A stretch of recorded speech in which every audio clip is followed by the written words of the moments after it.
আলাইকুম আপনাদেরকে আবার একটা নতুন ভিডিওতে স্বাগতম। দেখেন ভাই, যে পানির বোতলটা কালকে গাড়ি চালায়া এই যে আমার ছোটো ভাই ধনতে পানিটা কিনছিল, কিন্তু খাই নাই, না খায়া এই যে গাড়িতে এমনি থইয়া আমরা গেছিলাম। আজকে তার অবস্থাটা দেন বাবু, ভিডিও কর, দেন তার অবস্থাটা দেখছেন। রোদে ভাই মানে এত পরিমাণে গরম, মানে বলার বাইরে। আমি একটা নর্মাল পানির বোতল দেয়, এই যে এটা আর এটা কিন্তু একই আছিল। এই বোতলটাও দেখেন, এই বোতলটাও দেন, পিছনটা দেখেন, পিছনটা এই যে দেন, ঠিক আছে।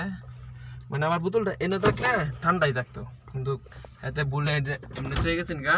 আর আমার গাড়িটা সৌদি আরব তো রোদ কীরকম আন্দাজ করেন, এই বোতলটার বিল চাই আন্দাজ করেন। এই যে ডিম ডিম তো ভাই কিছুই না, একটা প্লাস্টিকের বোতল দেন অবস্থা। এদিক দিয়ে এই যে মুক্কা সাইডটা তো দেন, ঠিক আছে। এত পরিমাণের গরম, এত পরিমাণের রোদ।